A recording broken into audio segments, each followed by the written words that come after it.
I'm Rob Askham. I'm the Commercial Director for Santander Asset Management in the UK. So I'm responsible for marketing, product development and in general our relationship with the UK retail bank. We first approached relationship audits because we were very conscious that we exist primarily to serve the needs of 1,000 retail advisors.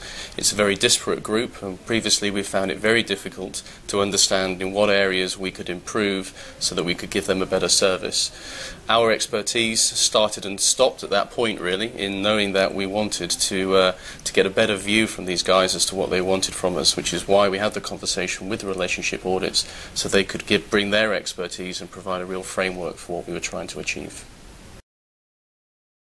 Their suggestion was that we started off with a series of in-depth face-to-face interviews with key individuals within the bank, whether that was in senior management through to advisors in the network, and we used that to help generate a much broader set of questions that we could then put out to the entire sales force.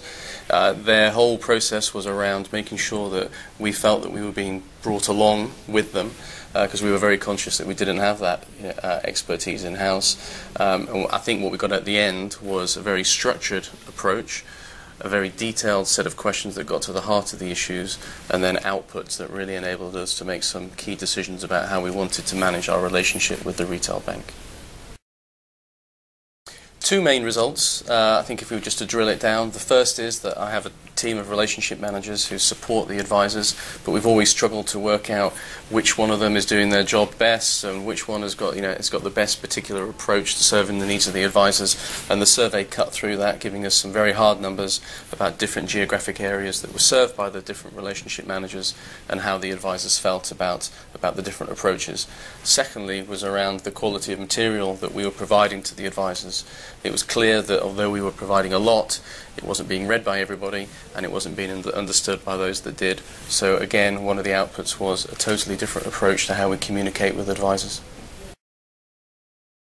The reaction has been universally positive, and there are probably three areas that I'll cover off. One is within the UK bank, where given the regulatory environment that we're in, there's an awful lot of focus around the principle of treating customers fairly, and the survey allows us to really drill down to make sure that we are giving the guys the assistance that they should expect from us.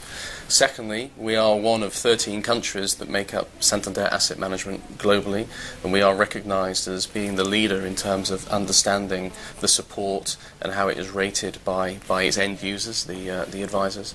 And thirdly, it's been key in enabling us within the UK asset management business to decide how we want to allocate our resources and change our processes to best meet the needs of our customers.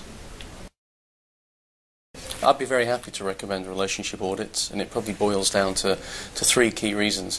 First is their expertise, second is the quality of the process, and third is the scope and depth of the output that we received.